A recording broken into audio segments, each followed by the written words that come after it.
Assalamualaikum warahmatullahi wabarakatuh. Alhamdulillahirabbil alamin. Wassalatu wassalamu ala asrofil anbiya'i wal mursalin Sayyidina Muhammadin wa ala alihi wa sahbihi ajmain. Amma ba'du. Yang terhormat Rektor Universitas Sarjana Wisata Mahasiswa, yang saya hormati Wakil Rektor Universitas Sarjana Wisata Mahasiswa, yang saya hormati Dekan Universitas Sarjana Wisata Mahasiswa, yang saya hormati pula dosen pengampu keterampilan berbahasa Indonesia lisan, serta rekan-rekan mahasiswa yang saya banggakan. Selamat pagi teman-teman semuanya, salam dan bahagia. Apa kabar teman-teman semuanya? Semoga senantiasa kita selalu dalam lindungan Allah Subhanahu wa Ta'ala. Amin. Pertama-tama, marilah kita panjatkan puji dan syukur atas kehadiran Allah Subhanahu wa Ta'ala yang telah melimpahkan rahmat dan hidayahnya kepada kita semua, sehingga kita dapat berkumpul di tempat ini dalam keadaan sehat walafiat. Amin.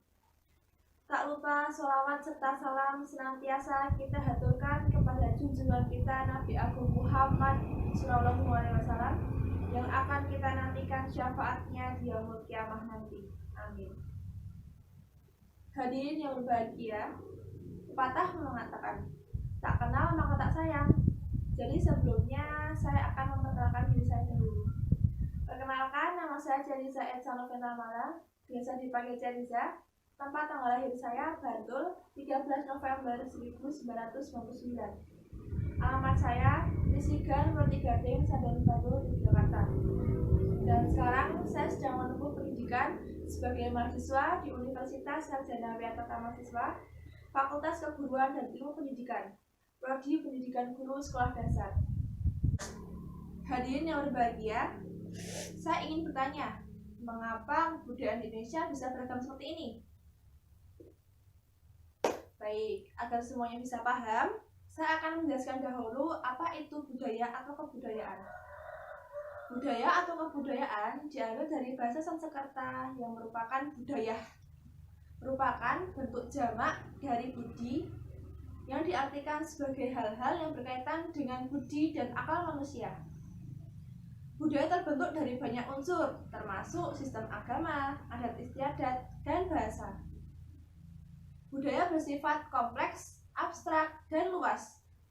Jadi, secara umum, budaya adalah suatu cara hidup yang dimiliki oleh sekelompok manusia yang berkembang dan diwariskan secara turun-temurun dari generasi ke generasi. Hadirin sekalian, dari banyak unsur pembentuk budaya yang sudah saya sampaikan tadi, saya akan bahas satu persatu. Yang pertama, ada agama. Budaya tidak akan terbentuk jika agama tidak berkembang. Mengapa demikian? Karena kebudayaan sangat berkaitan dengan kearifan lokal dan keanekaragaman, di mana kearifan lokal dan keanekaragaman yang ada di tempat tinggal asal tidak dapat dipisahkan oleh kebutuhan manusia di dalam jiwa atau kepercayaan yang ada. Agama tidak dapat dipisahkan dalam kebudayaan, begitupun sebaliknya. Sama seperti halnya Wali Songo yang sejak dahulu menyebarkan agama Islam dengan nilai-nilai kebudayaan dan kearifan lokal Nusantara. Itu adalah suatu strategi penggabungan sifat agama yang menyatu dalam suatu kebiasaan, norma, dan aturan. Sehingga masyarakat bisa menerima dan mempercayai hal-hal yang berkaitan dengan agama. Dalam kehidupan bermasyarakat pun sangat mempengaruhi. Hal ini menjadi satu kesatuan yang berlaku dalam pikiran individu dan sebagai suatu nilai moral yang penting bagi tatanan bermasyarakat dan bernegara. Contohnya, Wali Songo menyebarkan agama Islam dengan media pewayangan dan lain-lain. Keanekaragaman beragama membuat hal-hal kesatuan yang harus dijaga bersama. Hadirin sebangsa dan setanah air, yang kedua yaitu adat istiadat. Adat istiadat yang ini sangat berkaitan dengan hukum adat. Hukum adat adalah norma yang tidak tertulis. Terlihat dari namanya, hukum adat ini telah mendasari kehidupan manusia hampir puluhan bahkan ribuan tahun. Contohnya, orang Jawa telah mengenal Kenduren, yaitu perayaan acara selamatan di sebuah desa yang dilakukan per tahunnya. Hukum-hukum adat ini sangat mendarah daging di kalangan masyarakat yang menganutnya. Untuk menghapus ataupun menyingkirkan hukum adat ini tidaklah mudah, karena banyak penduduk masyarakat yang akan berdiri menghalangi siapapun yang akan merusak adat istiadat dari nenek moyang mereka. Lalu, ada apa dengan budaya dan hukum adat? Saling berhubungan erat. Ya, yang dimaksud hubungan erat di sini adalah bagaimana budaya dapat menghasilkan hukum adat yang berlaku di masyarakat. Untuk masyarakat yang berisi masyarakat fanatik dengan budaya yang dianutnya, maka akan semakin kuat hukum adat yang berlaku di dalamnya. Tetapi begitu juga sebaliknya, maka hukum adat yang berlaku akan menjadi lemah. Yang ketiga dan yang terakhir dalam unsur pembentuk budaya yaitu bahasa. Bahasa sebagaimana juga budaya merupakan bagian tak terpisahkan dari diri manusia, sehingga banyak orang cenderung menganggapnya diwariskan secara genetis. Ketika seseorang berusaha berkomunikasi dengan orang-orang yang berbeda budaya dan menyesuaikan perbedaan-perbedaannya, membuktikan bahwa budaya itu dipelajari. Bahasa adalah hasil budaya suatu masyarakat yang kompleks dan aktif. Bahasa dikatakan kompleks karena di dalamnya tersimpan pemikiran-pemikiran kolektif dan semua hal yang dimiliki oleh suatu masyarakat. Bahasa dikatakan aktif karena bahasa terus berubah sesuai dengan perkembangan masyarakat. Oleh karena sifatnya tersebut, bahasa adalah aspek terpenting dalam mempelajari suatu kehidupan dan kebudayaan masyarakat. Bahasa sebagai suatu sistem komunikasi adalah suatu bagian atau subsistem dari sistem kebudayaan, bahkan dari bagian inti kebudayaan. Lebih penting lagi, kebudayaan manusia tidak akan mungkin terjadi tanpa bahasa, karena bahasalah faktor yang menentukan terbentuknya kebudayaan. Dengan demikian, bahasa merupakan ujaran yang diucapkan secara lisan. Lambang, simbol, dan tanda-tanda yang digunakan dalam bahasa mengandung makna yang berkaitan dengan situasi hidup dan pengalaman nyata manusia.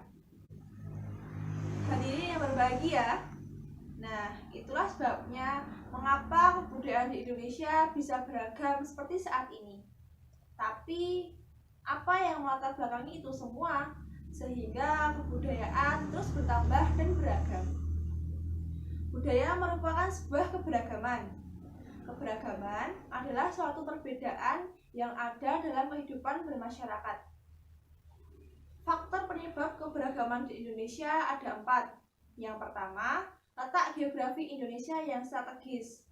Indonesia terletak di antara Samudra Pasifik dan Samudra Hindia. Di samping itu, Indonesia diapit oleh 2 benua, yaitu benua Asia dan benua Australia. Letak yang strategis itu menjadikan Indonesia jalur perdagangan internasional.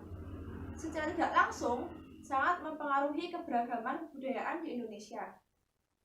Yang kedua, Indonesia merupakan negara kepulauan. Indonesia mempunyai ribuan pulau, dari Sabang sampai Merauke. Hal ini menyebabkan keberagaman budaya, karena setiap penduduk pulau tertentu mempunyai keberagaman yang beragam, seperti keberagaman ras, suku, dan budaya. Yang ketiga, perbedaan keadaan alam. Kondisi alam di Indonesia sangat beragam. Semua masyarakat menyesuaikan kondisi alam sekitar mereka. Contohnya, masyarakat yang tinggal di daerah pegunungan, pantai, dan lain-lain. Yang keempat dan yang terakhir adalah kemajuan iptek. Kemajuan iptek menjadi faktor pembentuk keberagaman di Indonesia. seperti penggunaan media sosial. Semua ada di internet, dari hal-hal kecil sampai yang besar. Kita dapat menemui berbagai macam orang yang berada di seluruh penjuru dunia. Hal ini mempengaruhi kemunculannya kebudayaan baru.